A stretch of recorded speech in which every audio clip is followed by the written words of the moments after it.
on this episode of Edge of the Web. It's an old statement, but it's still true today. If you don't know what the product is, you're the product. So if you're using a service, right, and you're not paying for it, just understand that you've got to monetize it. Okay.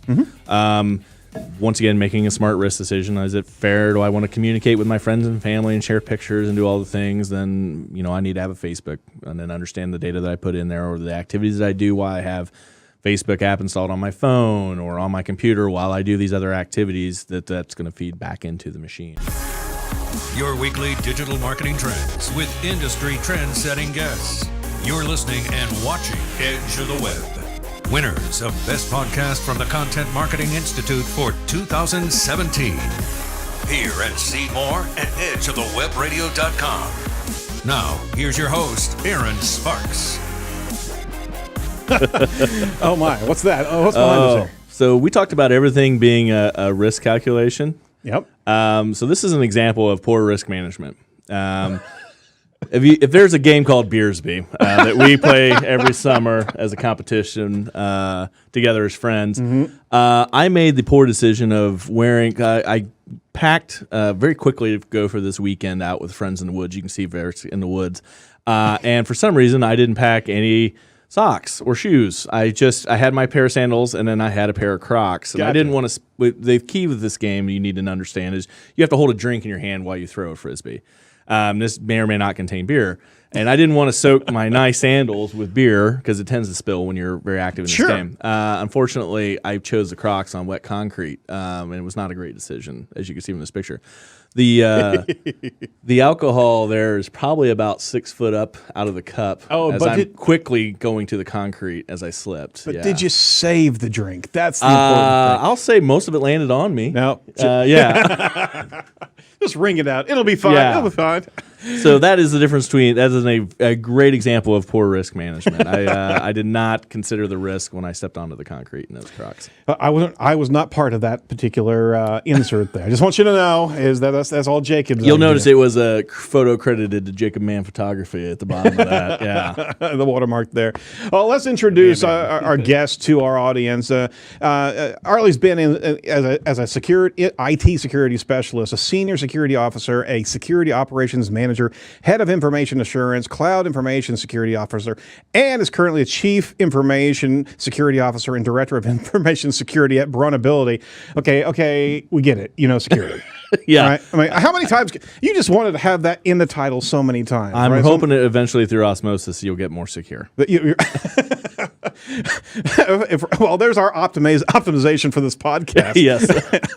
Just transcribe that. We're going to be locked in. All right. So that's your professional biohistory, but give us a history, really the backstory of how you got to be in security and what led you to the role at BraunAbility. Yeah, sure. So, I got out of high school, didn't really know what I wanted to do, did a couple jobs here or there, and decided I wanted to move out of the Midwest. I grew up here in northern Indiana.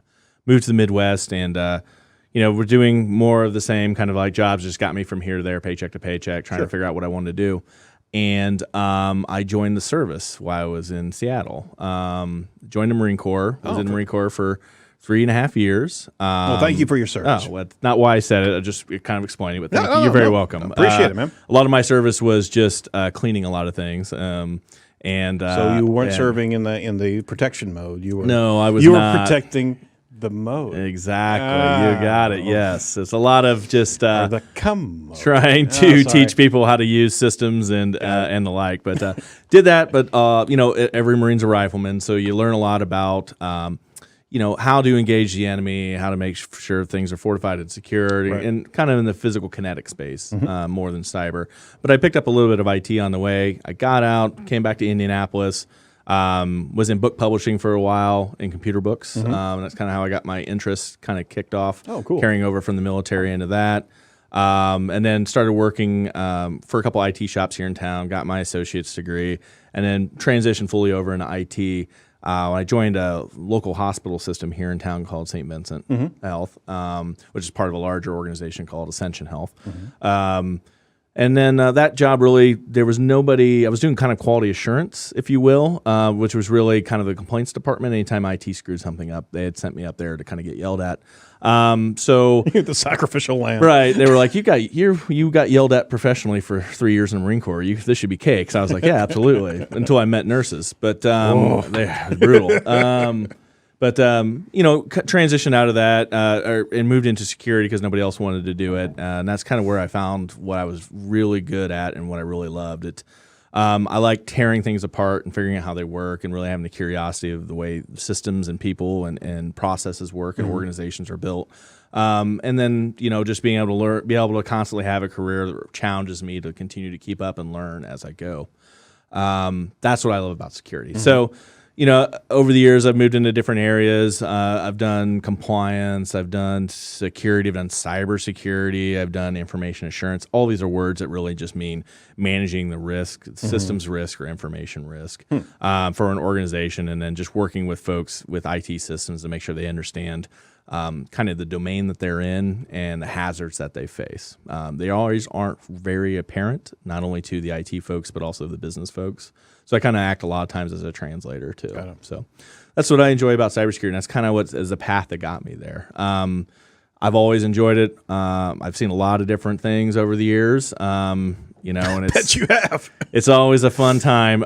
I would say probably the worst job I ever had in cybersecurity was before we had web filters, as you might see as traditional today. I was a human web filter, so a lot of times I had to watch when we saw something flagged or something odd. I would have to then go in the logs and find out everywhere you went online and then go there myself and see the same things that you saw. Yeah. And I've seen some pretty horrible things. But that's when I got to appreciate bourbon. I will say that. Oddly enough, the Marion County Public Library hired our firm a couple times to actually analyze the public monitors, all the machines for 24 different branches of their library. Wow. You talk about my gosh! You talked about some scary stuff. Now we didn't have to go look at the same stuff, right? Good. But the categories of what people are searching for, we just won't broach most of them on this show. We don't want to get ourselves flagged. Exactly. But at the core of it, what's the riskiest component in cybersecurity?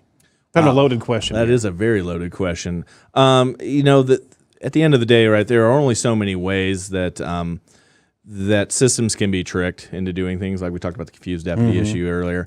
Probably one of the ones that there are risks that companies face on the availability of their systems and things that they can do. So whatever their mission is, whether it's providing a service to customers, it's producing a good like we do at BraunAbility. We produce vans for the disabled. So one of my concerns are we want to make sure that those lines are always available to continue making a product, right? So that's called system availability. Security has what's called the triad, and I'll make this as simple as I can, but there's confidentiality, there's integrity, and availability. And what that really means is confidentiality, like we're going to maintain this as a secret thing. There's integrity. We're going to make sure that it's the same data. 2 + 2 is always equal to 4. Sure. And then availability, that you can always find that number 4 I've written down somewhere. Okay. So I'm going to keep maybe that 4 a secret, but then I also want to make sure it's available to those who need to be able to see it. And 2 + 2 is always 4, right? But they move. They kind of pull against each other. They pull against each other, right? So there's a delicate balance that you have to work with. Like I always want the system to be available, so I can't patch it as much as I'd like to. So the availability or the integrity goes down and the confidentiality goes down. Now maybe that's okay because it's a system that doesn't have sensitive data on it. Sure. Okay, it needs to be available. It needs to have some integrity. The confidentiality can go down way down. So maybe we don't put controls on there. We're inspecting data and things like that. Yep. So you kind of have to do it like. For if you have a machine that takes orders in from a customer where they type in their social security number and their banking information, things like that, guess what? That availability gets to go down while the confidentiality and integrity go way up. So you have to kind of balance that. So there are risks to availability, which I worry about, right? The ransomwares, the malware, system availability, DDoS. This is when systems aren't available due to web traffic. There's also the confidentiality. I think one of the biggest ones that are really coming up right now is there are a lot of problems today with I was just looking at the Verizon's data breach investigations report, DBIR. Comes out every year. It's been going on for 11 years, so it trends over time, and it's really an aggregate report from a lot of different providers. Verizon's the marquee sponsor. Oh, wow. But they go to a lot of different vendors that respond to incidents all That's the a time. coffee table book in your house, right? Yeah, it's a good size report, about 60 pages. But it's broken out by industry, which is nice. You're able to look at like a healthcare, manufacturing, retail, kind of the different attacks that they face and the paths the attacker took. Right, obviously web mail and email are very prevalent ways to get malware into a company. Pretexting, calling beforehand to say, hey, we're offering a special on in fact, insect eradication. Okay, great. You maybe send that a couple times, send a fax, call in a couple times, and then you show up in your little bug gear, right? And you got your backpack on, and you say, I'm here to spray the data center. Here's my work order signed by Bill. That person's already gotten I've gotten 5 emails and I've gotten a phone call about this. I bet my boss did too. So this is probably legit. Yeah, go ahead and go to the data center and spray, right? And then you walk in and you get access to everything, right? So that's an example of pretexting, right? So trying to enforce the idea that you should be there or you should be allowed to do something, right? Sure. So there are, like I said, several different risks. Business email compromise is another one that's a way for you and I to talk, and then Jacob and I to talk, and then eventually I convince Jacob that I'm you, and then I authorize the ability for him to pay one of our vendors, who, by the way, is my bank account, right? And he'll wire the money off and then come back to you and go, hey, I took care of that thing you wanted me to. And you're like, what thing are you talking about? So you've already isolated a risk in our system. I just need a Walmart gift cards. Just a few. So yeah, Walmart. Well, I think he's already pegged you, Jacob, as a risk in the system here. Yeah, I've had a filter set up on our email system before at a company where I say anytime that I see an email going out that has a gift card anywhere in the body and has an attachment, I immediately want that stopped and flagged to us so we can see if they've scratched off $3,000 worth of gift cards. Now, you asked me, why would you do such a thing? It was because we had an executive admin, worked for a CFO, and she got an email from the CFO saying, hey, I'm putting together gifts for everybody, but I can only pay for them with the gift cards. I'm extremely busy. If you could go out and just get me $3,000 worth of gift cards and scratch them off and take a picture of them and email them to me, I can go ahead and get it paid for, right? Oh, come on. And she did it, absolutely. Yeah.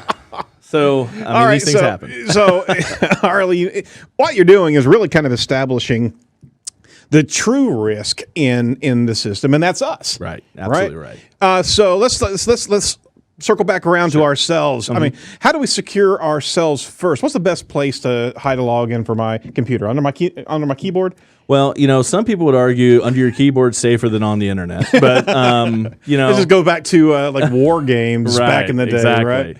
So, it depends on, do I trust my my presence on the internet more than I trust the locks on my house? I don't know, maybe. Depends if you have smart locks and are connected to the internet. But that's a whole other It's full thing. circle, isn't it? Yeah, exactly. So we're all going to be locked into our house by Skynet. You realize that. The risk is you have to make that risk decision, right? So if you have to write down 5 different passwords and put them under your keyboard versus using the same username and password for 5 different sites, go ahead and use your keyboard. There you go.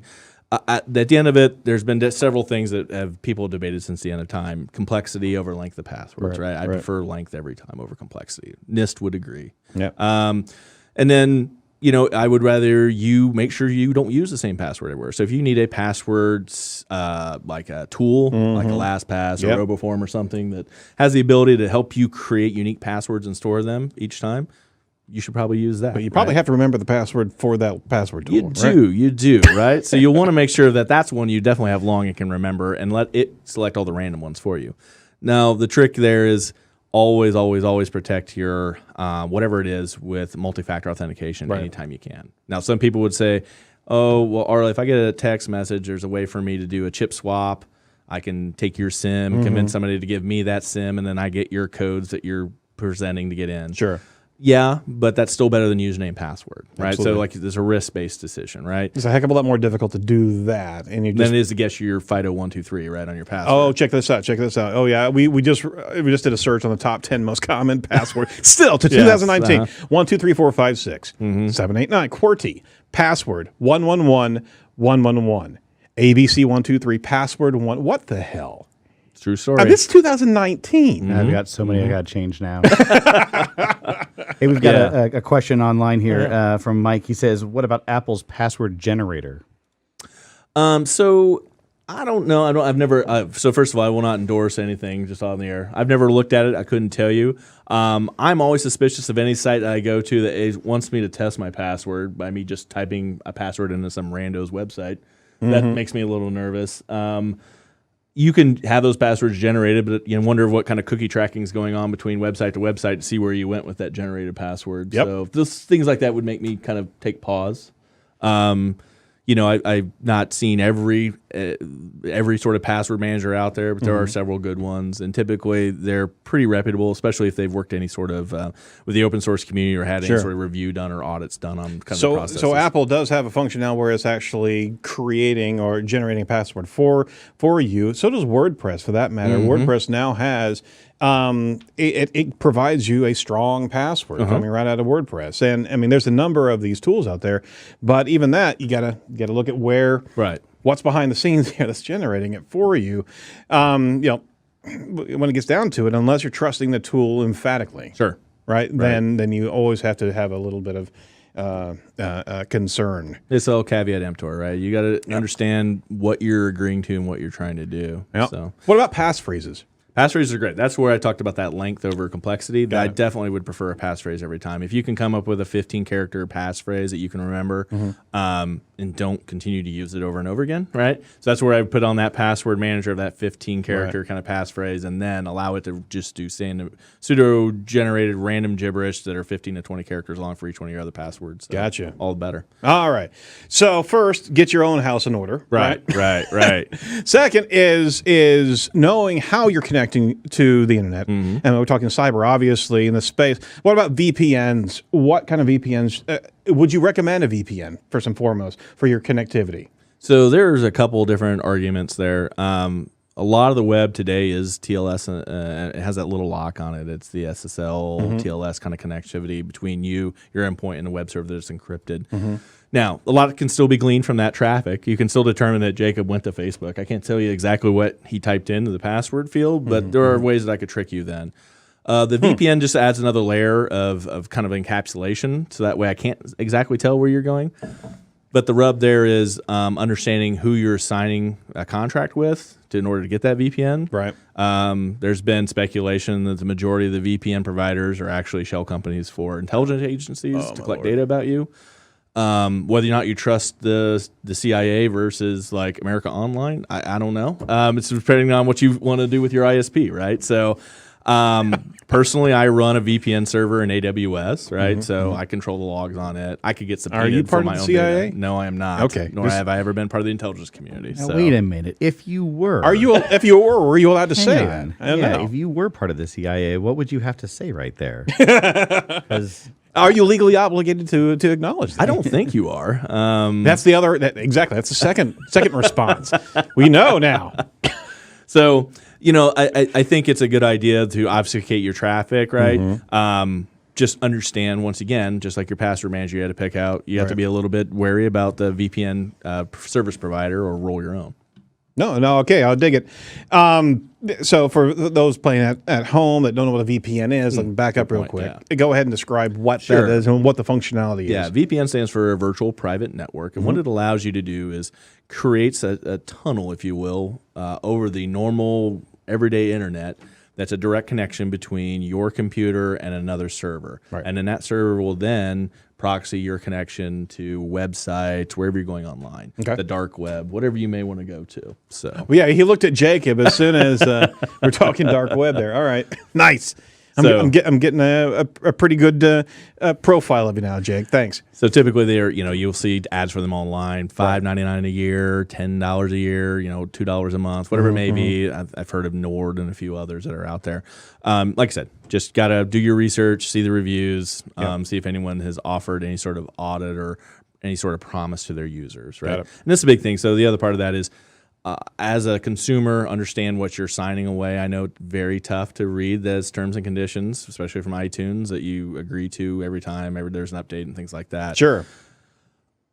As much as I would love to say it's on the provider to make clear their intentions of what they're going to do with your data and what they're going to do. It's also on us as consumers to do our homework too, to kind of look at what they're doing with our data and what they're saying are part of the terms of services that you're agreeing to.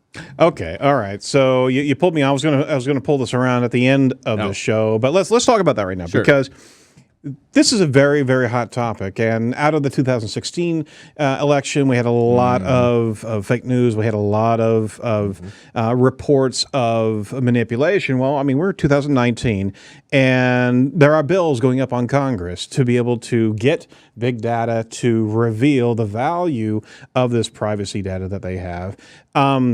That right there, what would be your take? And you don't have to commit, but what are your thoughts about government regulation on data that's collected by these large entities that are in it for material gain? I mean, in it for advertising and in capital endeavors, right? Right. So what do you think about that? So the only statements of it's an old statement, but it's still true today. If you don't know what the product is, you're the product. So if you're using a service, right, and you're not paying for it, just understand that you've got to monetize it.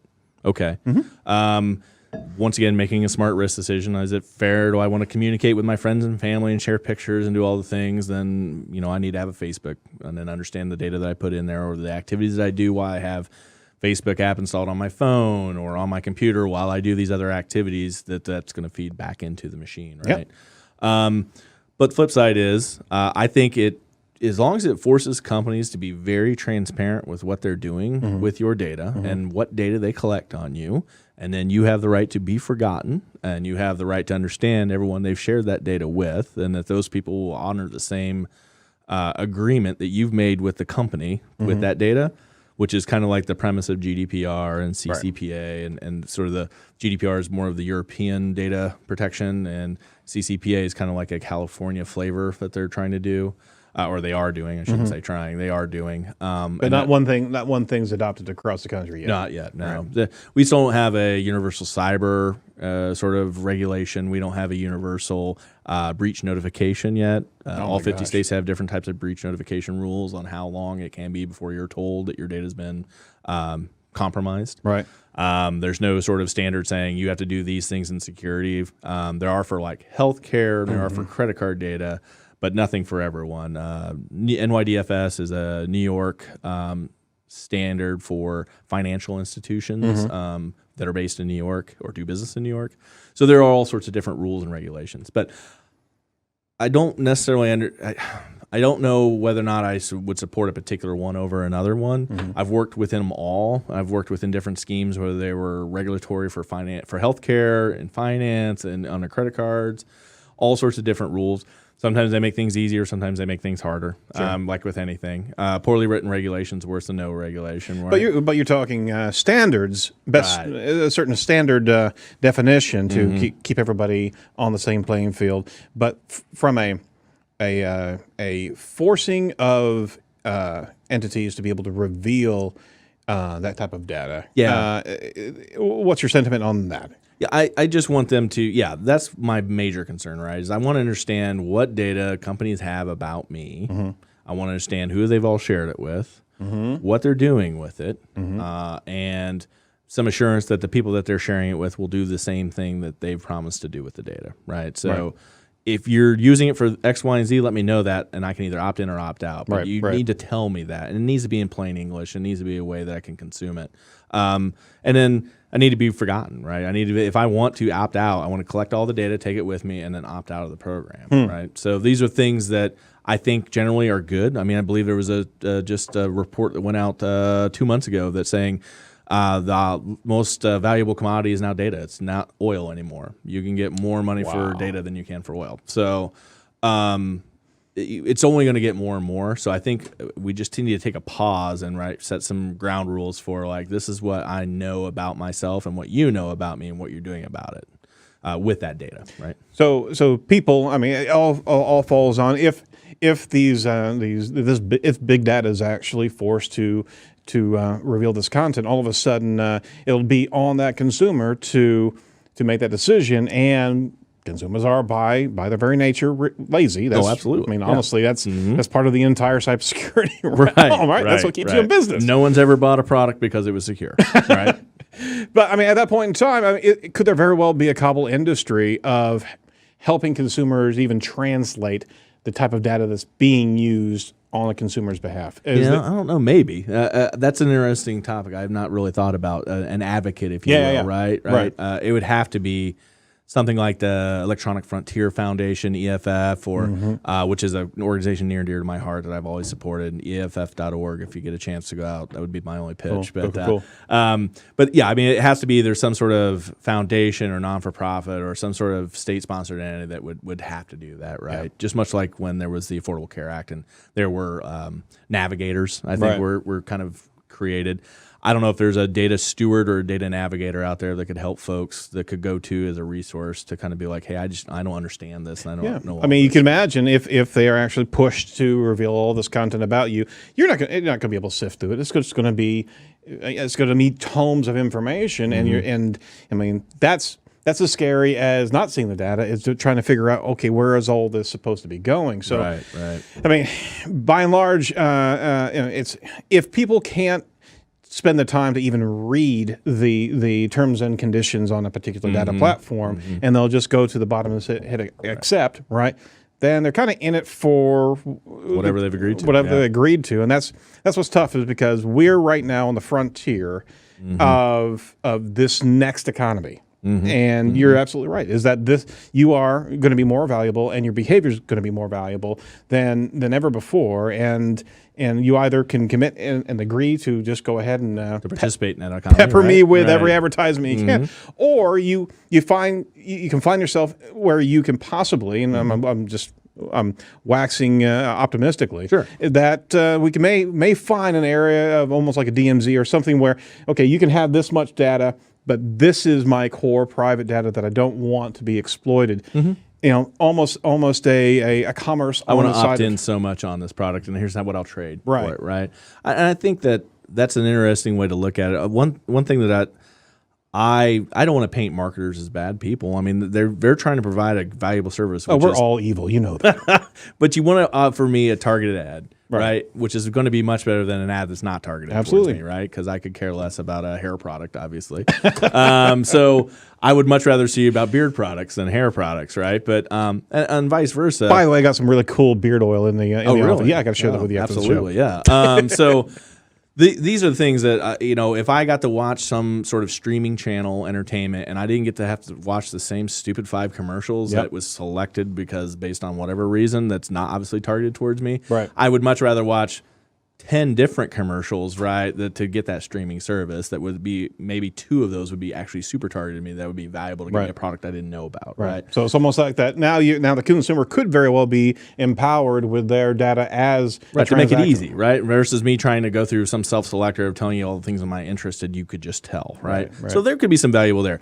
The threat to democracy, on the other hand, though, is a little more terrifying to me. And these platforms being leveraged for campaigns and thought influence and things like that are a little more of the frightening Orwellian kind of thing that I think really needs to be clear and transparent, not only to regulators, but the individuals and citizens themselves. And so the psychology tests and experiments that are being actually done on said platforms. And we won't actually name them because we're streaming on one. Right. But, I mean, that is very frightening because now you're in the manipulation of I mean, we've been in the headline clickbait society for a very long time, where no longer are people actually investigating and taking upon themselves to understand stories and concepts, but they're being led astray by that headline, not even clicking on it, just that it's showing up in the feed. Now you have organizations that can manipulate that and be able to adjust your mood and attitude and belief system by that feed. We're a good farther down the rabbit hole than we thought we were. Absolutely. Well, today, the way that a lot of countries are so polarized, right, between 2 different parties, typically it only takes a 2%, right? And you wonder, like, these mass influence campaigns, they didn't do it. Well, they didn't have to swing 51%. No, it was a nudge. They had to swing 2% or 1.5%, just a little to one direction, and that's enough. Or even just convince people not to vote. Right. Absolutely. It's the same bloody thing. All right. Well, as depressing as that is, I would like to swing. Talking about threat to Western democracy and everything we cherish. And drop the mic. But let's swing back around with some buzzwords that the audience has heard in news reports and maybe around the office. So we're all kind of on the same page. Packet sniffing. What is that? So the way that we move data back and forth on the plumbing, i.e., all the wiring and the inner tubes, on the inner tubes, right? We do that with packets. So packet switching is a way that those things happen from here to there. Right. Packet sniffing is the ability to capture all those. We call it PCAP, packet capture.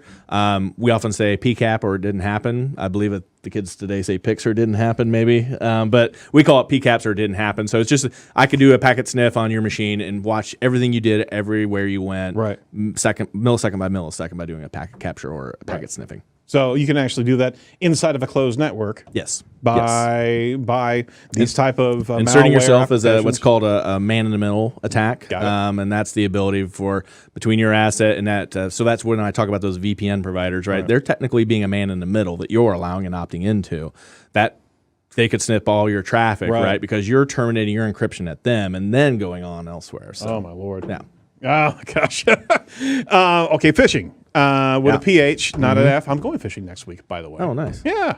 But PH is not where we want to go. So what's the phishing realm? Yeah, so that's any time that you get an email and click on a link or open an attachment or do something that an attacker is trying to get you to do by sending you an email to get you to do it, right? So there's phishing, there's whaling, where you go after executives, spear phishing, where you go after targeted individuals. So if you go on LinkedIn and I find out these people are system engineers at this company, I'm going to attack them and their family members trying to get into their home network so that way I can work my way back to the company. Oh, wow, exactly. I mean, just think about that, is that you're revealing your title and your organization status in that organization. And by the very definition, you're saying, okay, here I am for attack, manipulate me. Oh, my gosh. Yeah. What about crypto locker and ransomware? What are we talking about there? So this all kind of under the umbrella of digital extortion, right? So I'm either taking away your systems or your data and interfering with your mission, right? Whether that's to make money or to serve the poor or whatever it is. Sure. And then you have to pay me ransom to get that data back or a key to that encryption if it's ransomware or crypto locker. Got it. So swinging back around, whenever the extortion comes through, now they're looking for some Bitcoin, right? So give us an idea of what Bitcoin is or cryptocurrency is for the folks at home. Wow, that could be a whole episode in itself. You have an expert in the other room on cryptocurrency, but as far as I understand it, right, it's just the way. At the end of the day, all these things are a way for me to get money anonymously to me on the internet that's untraceable, right? So wire fraud, you can typically get the wire back from the different banks. Right. If I'm trying to get money deposited into an account, then I got to pay somebody, a mule, to pick that money up and then wire it to me. Right. Crypto's nice because crypto's good anywhere on the internet instantaneously. So that cryptocurrency is just an agreed ledger between individuals where they value something at a certain dollar amount. They then exchange that information back and forth between each other in their wallets. That is the poorest example of cryptocurrency I've ever given, but that's it off the cuff. Well, it's good. I think the big thing is it's not reversible. Yes, exactly. So once you send Bitcoin to somebody, the only way to ever get it back is to have them agree to send it back to you. Correct. Yeah, that's a good point, Jacob. And it was used to be able to kind of de-regionalize currency and be able to have a currency 2.0 where it's a global market as opposed to a regional market. But I mean, should we blame cryptocurrency on the existence of ransomware? That's the same reason we would blame, the existence of cartels based on cash. I mean, it's just a medium that they work in. Roger that. Well, if somebody finds themselves kind of needing Bitcoin suddenly, it just so happens, how do you go about doing that with any level of protection? I mean, are these malware and these extortion platforms that good that once it's there, you've got to pay up? And I hate. No, I think so. Prevention is an ounce of prevention is worth a pound of cure, right? So what this means is have a plan, an incident response plan, and exercise it, knowing what you're going to do when it hits. Make sure that you have good quality backups and you've put the thought process into your business continuity and disaster planning, so that way you don't have to fall victim to this extortion. There are many different types of extortion, not just the crypto mining. And I've gotten a few phone calls here or there, a nervous phone call from an executive who's told me he's received an email about some compromising photos taken from his laptop. And I was like... always makes you wonder why they're nervous. Right. I was like, don't worry, it said this, that, and the other, right? And he's like, yeah, and they had a password. I was like, well, that's not the password you used on the site. Well, no, but it's the password I used on another site. And I'm like, yeah, that's called credential spraying or credential packing. It's anytime you see these lists of these common passwords, right, or there's a dump, then they're going to go out and spray it across an organization trying to see if they can get lucky with a hit. Yep. All right. So you said something just then. You kind of skip past it. It was almost like you're in that assumption role, but the assumption role is that it will happen. Right. Absolutely. Not if, but it will. It will happen. It will happen. Planning for the breach, right? Personally, as well as for a corporation. I mean, the personnel play a role in the organization, a very high degree of risk as well. So what do you recommend putting a plan in place personally as well as corporately for an organization? What should they start looking at? And that's a big question, I realize that. But where's the first points of review that they should be looking at? Sure. Yeah, I mean, I think you just look at those top hits, right? Like, hey, if somebody were to send an email to me, to someone in our organization, what would be the worst thing that could happen, right? So you start to look at like, oh, well, these folks have roles in order to send cash outside the organization. Well, now we need to make sure that they understand what they should be doing. The other side of it is, what is your incident response plan? Like I keep harping on this, but understanding having a plan for a disaster and exercising that plan, just like we've always been told at home. You need to have a plan for escape during a fire. What do you do during a tornado? In the work, unfortunately, we've started going through active shooter drills. There are things that we have to have in place. Cyber is no different. It's the same as the kinetic domain.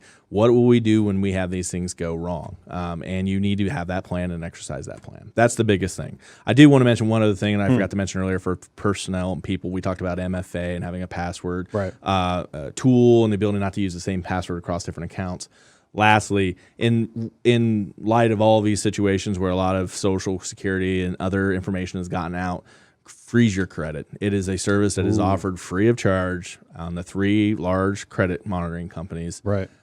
Freeze your credit with all 3 of them. It is a little bit inconvenient because you have to then unlock it if you want to do anything that requires your credit check. But it is probably the easiest thing you can do and the most effective to keep people from stealing your identity for the purpose of opening accounts. Oh, that's interesting. So, I mean, and these platforms all have these tools, and there's not one that's better than the other. But you need to know what's happening, and they also any of these credit monitoring platforms also have a good alert system. Should have a good alert system of what's happening, and if you're getting trolled. Or I should say not troll. If you're getting exploited, and any of these hacks could very well reveal your data. What do you do whenever you come across your username and password on the dark web? I mean, it's great to be able to know that information, but I'm going, what the hell do I do with this? You just need to make sure that you think about that account and try to remember, have I used that password anywhere? Right, and that's where you got to immediately start going, what are the most valuable websites to me? I'm going to change the password right now for them, and hopefully I'm going to make a unique password for each one, so that way when I do get one of them does get popped, I know the exposure because I only have one password and it's only for that one site. My gosh! I mean, we use password monitoring programs here in our office, and there's so many passwords, and remembering whether or not that was the same or not, you really have to do that internal audit and go from stem to stern and see how it probably is very, very humbling to see how similar your passwords were just for ease of use. Yes, absolutely. absolutely. My gosh, I'm serious. Okay, well, what have we skipped over in this show? What we failed to mention? I can't really think of anything. I mean, we've kind of covered a lot between data privacy and security and risk management and understanding kind of like what you need to do. So, no, I think that's it. That's a wrap. All right. Well, we got to ask you, because we always ask of our guests here, what really bugs you about your industry right now? And not that Jacob Mann. Wow, yeah. I guess the big thing is there's a general feeling of apathy. Okay. A lot of folks feel like there's nothing we can do. We're always going to be hacked. Where I talked about, biggest thing is response, having those things. And there are things that you can do. You can make smart choices. You can do the right thing. Just adding additional layers to help protect yourself, right? So what bugs me the most is the apathy of it. And our industry is very, what's the word I'm looking for here? There's a lot of marketers and vendors in our space right now. Right. And I'm hoping that they can take the time to learn what our true challenges are versus what the buzzword bingo is and the way that they market to us. Got it. I took this role 5 weeks ago with Chief, and every day I look at LinkedIn, there's another 400 people who have looked at my profile with either salesperson or marketer in their title, and it's just it gets to be a bit of a feeding frenzy at time where you just don't answer email or phone calls anymore, right? Oh my gosh. All right. Well, I mean, hey, if we weren't apathetic, you'd be out of a job, though. Good point. I mean, Arlie, Good point. it's job security. It is right? job security, right? There's a time that we eventually get tired of rolling that rock up the hill, right? Any fun facts? Anything? Well, let me ask you this: Yeah, what sure. do you enjoy about your industry? Just to wrap it up. Sure. What I really enjoy about the industry is a lot of folks are in it, are like me. They're very curious, and there's no particular gender, color, orientation, or anything about our industry. And that's the great thing about it is really it could be somebody as old as me or as young as coming right out of school. They've got that drive and that interest, and they're always willing to share information. We've got a very vibrant community of people who like to share and come and do shows and things like this. So Yeah, absolutely. It's always a great opportunity just to give back.